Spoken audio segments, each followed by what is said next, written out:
اس کو آج غور سے سنیے گا، کبھی ہمارے نوجوانوں کے بچوں کے ذہن میں کبھی شبہ نہ آئے کہ کیوں امام حسن مجتبیٰ نے صلح کی۔ جناب امیر علیہ السلام ایک جنگ کر چکے تھے شام والے کے خلاف۔ اب میں کل نام بہت کھل کے پڑھتا گیا، لیکن اب احتیاط سے پڑھوں گا تاکہ آپ حضرات کے لیے کوئی میری وجہ سے مسائل نہ ہو۔ تو اب شام والے کے خلاف مولا نے جنگ کی، جنگ صفین، جو 18-20 مہینے جاری رہی، 1.5 برس جنگ ہوتی رہی۔ اور اس کے بعد مولا پھر بھی کہتے تھے کہ میں راضی نہیں ہوں، کسی بھی حاکم کو حق حاصل ہے کہ وہ اپنے کسی بھی گورنر کو معزول کر دے۔ اگر بات پہنچ رہی ہو، بھئی حاکم کو حق حاصل ہے نا کہ گورنر کو معزول کر دے۔ مولا حکمران تھے، میں دنیاوی حکمرانی کی بات کر رہا ہوں، اور وہ گورنر تھا، مولا نے آ کے معزول کیا، اس نے کہا میں عزل قبول نہیں کرتا، تو بغاوت اس نے کی نا۔ بھئی اگر اللہ کے اصولوں کے مطابق نہیں تو امت کے اصولوں کے مطابق حاکم مولا تھے۔ ہمارا عقیدہ ہے کہ امت کو حق ہی نہیں ہے بنانے میں، انتخاب میں امت کا کوئی حق نہیں ہے، بنانا اللہ کا کام ہے۔ شیعہ عقیدہ یہ ہے کہ خلیفہ کے، رسول خدا کے وصی کے، امام کے بنانے کا حق امت کو نہیں ہے، اللہ کو حق حاصل ہے۔ نہیں، میں اس طرح سے نہیں آگے بڑھوں گا۔ امت کو کوئی حق نہیں ہے، انتخاب کر بھی لیں، صحیح انتخاب بھی کر لیں، تب بھی غلط ہے، کیونکہ حق اللہ کا ہے۔ تو ہم پہ کوئی اعتراض نہ کرے کہ تم لوگ کیوں کہتے ہو، شیعہ کیوں کہتے ہو کہ رسول خدا نے غدیر خم میں علی کی ولایت کا اعلان کیا، رسول خدا نے علی کو بنایا۔ نہیں، ہم نہیں کہتے کہ رسول خدا نے بنایا، بنایا اللہ نے، بتایا رسول نے۔ ہم نہیں کہتے کہ رسول خدا نے بنایا، بھئی بنانا اللہ کا کام ہے، بتانا رسول خدا کا کام ہے۔ اللہ کہہ رہا ہے انی جاعلون، میں بنانے والا ہوں، بنانا میرا کام ہے، جاعل اللہ ہے، بنانے والا اللہ ہے۔ انی جاعلون فی الارض خلیفہ، زمین پہ خلیفہ میں بنا کے بھیج رہا ہوں۔ جناب ابراہیم کے لیے کہا انی جاعلک للناس اماما، چاہے امام ہو چاہے خلیفہ، بنانے والا خدا ہے، ماننے والے مسلمان ہیں، تو جو مانے وہ مومن ہے، جو نہ مانے وہ شیطان۔ اللہ کے بنائے ہوئے کو جو نہیں مانتا وہ شیطان ہے۔ پیغمبر اسلام نے نہیں کہا کہ میں بنا رہا ہوں، آپ نے کہا انی تارکن، میں چھوڑے جا رہا ہوں۔ پیغمبر اسلام نے کہا انی تارکن، میں چھوڑے جا رہا ہوں، بنایا تو اللہ نے ہے، میں تو بتا رہا ہوں۔ تو پیغمبر اسلام نے اعلان کیا۔ تو ہمارا عقیدہ یہ ہے کہ بنانے والی ذات اللہ کی ذات ہے، اس نے بنایا، 12 کو اس نے انتخاب کیا ہے۔ تو اب جناب امیر علیہ السلام بار بار کہتے تھے میں نے اسے معزول کر دیا، وہ کہتا تھا میں عزل کو قبول نہیں کرتا۔ جناب ختمی مرتبت نے فرمایا تھا یا عمار ستقتلک فئۃ الباغیہ، اے عمار آپ کو ایک باغی گروہ قتل کر دے گا۔ اسلام میں باغیوں پہ لعنت ہے۔ اگر پہنچ رہے ہوں تو اب جو بغاوت کرے حکمران کی، جناب رسول خدا کے خلاف یا حاکم وقت یا امام معصوم کے خلاف، وہ خارجی ہے، لعنتی ہے۔ یہ حدیث ہے پیغمبر اسلام کی ستقتلک فئۃ الباغیہ، اے عمار آپ کو باغی گروہ قتل کر دے گا۔ ایک مرتبہ صفین کی جنگ میں 93 برس کے ہو چکے تھے جناب عمار، کسی نے جناب عمار جنگ کے لیے گئے، 7 افراد کو قتل کیا، اس کے بعد شہید ہو گئے۔ جناب امیر کی طرف سے گئے تھے، جیسے ہی جنگ میں جناب عمار کو شام والوں نے شہید کر دیا تو انہوں نے ہتھیار ڈال دیے، کہا وہ جو رسول خدا نے کہا تھا کہ تمہیں گروہ باغی قتل کرے گا جن پہ اللہ کی بھی لعنت ہوگی، میں بھی لعنت کرتا ہوں۔ پہنچ رہے ہیں سب لوگ؟ بات تو واضح ہو رہی ہے۔ تو اب ایک مرتبہ ان سب نے ہتھیار ڈال دیا کہ اب ہم جنگ نہیں کریں گے۔ تو اس نے خود پوچھا کیا بات ہے، جنگ کیوں رک گئی؟ میں نے تو کوئی حکم نہیں دیا جنگ کے روکنے کا۔ کہ بھئی ہمارے ہاتھوں، ہماری فوج کے ہاتھوں عمار مارے گئے۔ تو کہا پھر کیا ہوا؟ حدیث متواتر حدیث ہے، حدیث کی 4 قسمیں ہیں، سب سے اعلیٰ درجے کی حدیث کو حدیث متواتر کہا جاتا ہے، جس کے کم از کم 10 راویوں کی سندیں موجود ہوں۔ متواتر حدیث ہے، متواتر حدیث ہے کہ عمار تمہیں فرقہ باغیہ مارے گا، گروہ باغی قتل کرے گا۔ متواتر حدیث تھی، پھر بھی اس نے نہیں سنی ہوئی تھی۔ بھئی جس کو رسول خدا سے محبت ہو وہ فرمان رسول کو سنے گا، جسے محبت نہ ہو وہ پرواہ نہیں کرے گا۔ تو کیا ہوا؟ کہ بھئی ہم نے عمار کو مار دیا، ہم فرقہ باغیہ اور وہ سارا مجمع جو ہے ہماری فوج، انہوں نے ہتھیار ڈال دیے کہ رسول خدا نے ہم پہ لعنت کی تھی، ہم لوگ جنگ نہیں کرتے۔ کہ پھر جاؤ جا کے توجیہ کر دو۔ کیا توجیہ کریں؟ کوئی وضاحت ہے ہی نہیں اس معاملے کی، پیغمبر کی حدیث ہے، صریح ہے کہ نہیں، کہہ دو کہ نہ علی عمار کو لے کے آتے، نہ عمار مارے جاتے۔ لیکن کتنی سازش، کتنا، اب میں کیا الفاظ کروں ممبر کے احترام میں، جب آپ عزیزان گرامی اب سوچ سکتے ہیں، کوئی آدمی تصور کر سکتا ہے کہ آدمی پیغمبر اسلام کی حدیث کی کس طرح توجیہ پیش کرے؟ کہ یہ کہو نہ علی لے کے آتے نہ ہی عمار مارے جاتے، تو عمار کے قاتل علی ہیں، اب دوبارہ سارے شامیوں نے ہتھیار اٹھا لیے اور کہا کہ اب ہم علی کو قتل کریں گے۔ مولا نے کہا کہ کیا بات ہے، اب میرے مقابلے میں کیوں آئے ہو دوبارہ؟ تمہیں اندازہ نہیں ہوا کہ تم باغی ہو؟ کہا کہ یا علی نہ آپ لے کے آتے نہ آپ مارے جاتے۔ کہا اگر تمہارے اس حکمت کو، فلسفے کو، عقل کو مان لیں تو رسول خدا حضرت حمزہ کو لے کے گئے تھے۔ لیکن جہاں سازش ہو گئی، جناب امیر علیہ السلام راضی نہیں تھے۔ کہا کہ بھئی یہ باغی ہے اور اس کو کبھی بھی مانا نہیں جائے گا، ہم اس کو کسی بھی طریقے سے ماننے کے لیے تیار نہیں۔ اور آپ اپنی شہادت سے پہلے کہتے تھے کہ فیصلہ کن جنگ ہونی چاہیے۔ سنیں گے میں پیش کرتا رہوں گا کہ فیصلہ کن جنگ ہونی چاہیے، مجھے قبول نہیں ہے، اس کا کسی بھی طریقے سے کوئی عمل قبول نہیں، فیصلہ کن جنگ ہونی چاہیے۔ اب امام حسن مجتبیٰ کے ذہن میں اپنے بابا کے الفاظ، وارث امیر المومنین ہیں، جب انہوں نے سن لیا کہ فیصلہ کن جنگ ہونی چاہیے تو فیصلہ کن جنگ ہوگی۔ مولا امام حسن مجتبیٰ نے تیاری شروع کی۔ جیسے ہی آپ نے خلافت سنبھالی، امامت سنبھالی، تو آپ نے فوراً اعلان کیا کہ ہم جنگ کریں گے شام والے کے خلاف۔ پہنچ رہے ہیں سب لوگ؟ امام نے لشکر تیار کیا اور لشکر کو بھیجا۔ عبید اللہ ابن عباس، عبداللہ ابن عباس کے چھوٹے بھائی، امام کے سپہ سالار۔ آدھی فوج جب کوفے سے گئی تو جب مولا کے خلاف بغاوت کر دی تھی خارجیوں نے، تو آدھی فوج کو پیسے دیے شام والے نے اور کہا کہ خرید لو۔ پیسے دینے کے بعد تو یہ نیا کوئی اسلوب نہیں ہے، پیسے دے کے خریدا جا رہا ہے۔ پتہ نہیں نہ جانے کس کس نے بنیاد رکھی ہے فوجوں کے خریدنے پہ، تو کوئی ماننے والا ہے نہ ان کا آج تک، ناصبیوں کا، خارجیوں کا، جو پیسوں پہ بکتے رہتے ہیں۔ یہ داعش کوئی نئی ایجاد نہیں ہے، کوئی شام والوں کی نسل سے بات نہیں ہے، یہ کوئی نئی ایجاد نہیں ہے۔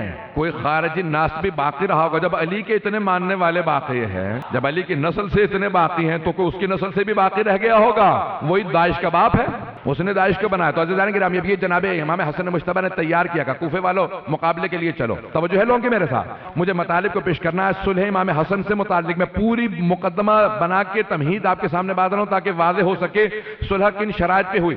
آدھی فوج نے پیسے لیے اور اپنے طرف کو بدل لیا، اس طرف سے اس طرف چلے گئے۔ جب امام حسن مجتبیٰ کو پتا چلا، آپ نے کہا پھر بھی میں جنگ کو نہیں روکوں گا۔ کوئی یہ نہ سوچے، حسین کے پاس 72 تھے، مقابلہ کر رہے تھے۔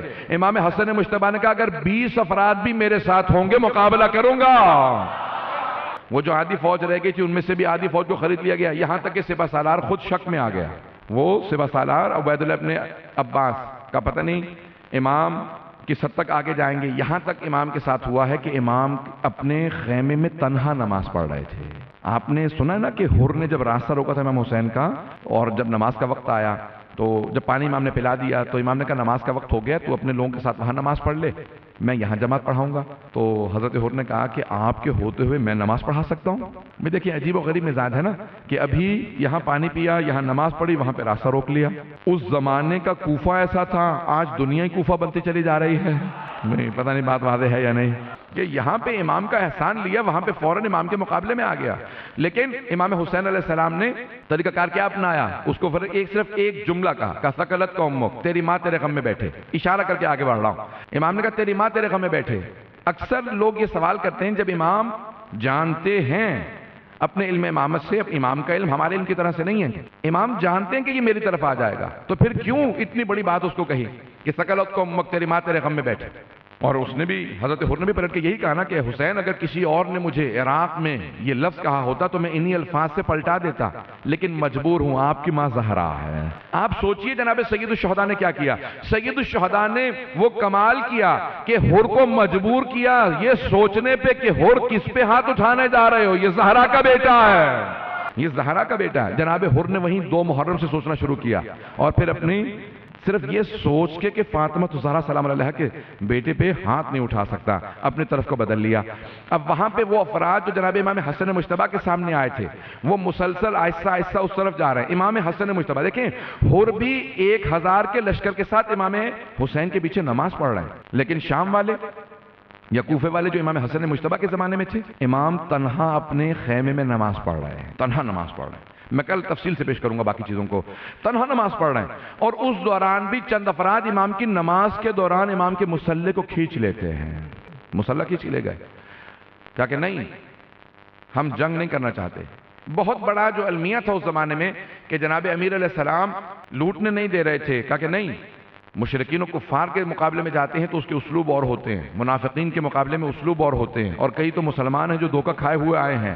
معاویہ کے جو جتنے بھی فوج میں آئے، مولا نے کہا یہ سب کے سب کفر اختیار کیے ہوئے ہیں، جنہوں نے اسلام کا لبادہ اوڑھ رکھا ہے، اور جو اس سے پہلی جنگ میں آئے تھے کہا وہ کسی خاتون کو دیکھ کے دھوکہ کھا گئے ہیں مسلمان لیکن دھوکہ کھائے ہوئے ہیں، وہ سمجھتے ہیں خاتون حق پہ ہو سکتی ہے، انہیں حدیث پیغمبر یاد نہیں، علی مال حق میں اگر بات پہنچ رہی ہو اس زیادہ کھل کے نہ کہلوائیے گا۔ تو اب امام حسن مجتبیٰ کی آہستہ آہستہ ساری فوج نے اپنا راہ بدل لیا، سوائے آپ کے گھر کے چند افراد کے کوئی ساتھ نہ رہا۔ اس وقت شام والے نے ایک پورے سفید کاغذ پہ دستخط کر کے بھیجا کہ جو چاہیں آپ شرائط لکھ لیں، میں صلح کے لیے تیار ہوں۔ ایک بلینک شیٹ کے اوپر اس نے دستخط کر دیے، کہا پورا سفید کاغذ میں دستخط کر کے بھیج رہا ہوں، جو چاہیں آپ شرائط لکھ لیں۔ امام نے کہا میں پھر بھی صلح پہ تیار نہیں ہوں۔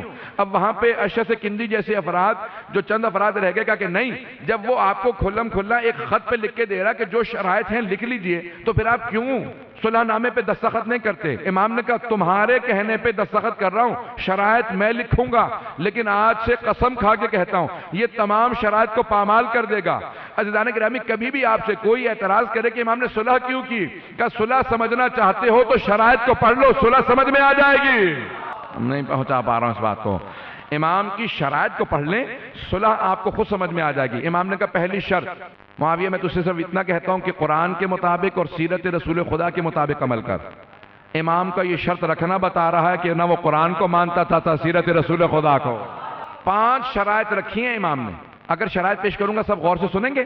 امام نے پہلی شرط رکھی، کہا کہ جو کچھ تو انجام دے گا حاکم کی حیثیت سے قرآن کے مطابق اور رسول خدا کی سیرت کے مطابق۔ یہ پہلی شرط رکھنا بتا رہا ہے کہ اس نے سب کچھ پامال کر دیا تھا، نہ قرآن کو مانتا تھا نہ سیرت رسول خدا۔ دوسری شرط، امام نے کہا کہ خلافت تیری نہیں ہے، خلافت ہماری ہے، یہ اللہ کی نمائندگی ہے، حجت خدا صرف حکومت کر سکتا ہے، تیرا حق نہیں بنتا، یہ حکومت میری ہے۔ جب تو مر جائے تو اپنے بعد اپنے بیٹے یزید کی خلافت کا اعلان نہیں کر سکتا، اگر مجھے زہر بھی دے دیا جائے تو میرے بعد میرا بھائی حسین وارث ہے۔ بھئی امام کی شرائط کو دیکھیں آپ، میں بھی سب کی وضاحت اگر کوشش کروں گا پیش کروں تو امام نے کہا میرا بھائی حسین وارث ہوگا، کیونکہ مولا جانتے ہیں کہ مجھے زہر دے دے گا، یہ دلوا دے گا جودہ بنت اشعث سے۔ تیسری شرط امام نے کہا یہ جو تو نے ایک بہت بڑی بدعت شروع کی ہے، ممبروں سے جناب امیر کی توہین کی جاتی ہے، خطبے سے امام کا نام لے کے تبرہ کیا جاتا تھا جناب امیر المومنین کا، تو ایک بات میں آپ کے سامنے پیش کر دوں، اگر کبھی آپ سے کوئی کہے نا کہ تبرہ کیوں کرتے ہو، کہا شروع ہم نے نہیں کیا تھا، شروع تمہارے والوں نے کیا تھا، ختم ہم کریں گے۔ توجہ ہے عزیزان گرامی، تو تبرہ شروع ہم نے نہیں کیا تھا۔ ایک اور بات یہاں پہ کہتا چلوں، اس نے شروع کروایا، سب و شتم ہوتی تھی، جمعہ کا خطبہ مکمل نہیں ہوتا تھا جب تک کہ مولا کا نام لے کے توہین نہ کی جائے۔ پورے عالم اسلام میں سوائے سیستان کے مورخین نے لکھا ہے کہ ایک صوبے کے پورے عالم اسلام میں جہاں جہاں پہ جب تک مولا کا نام لے کے توہین نہیں کرتے تھے، کہتے تھے خطبہ نہیں ہوا۔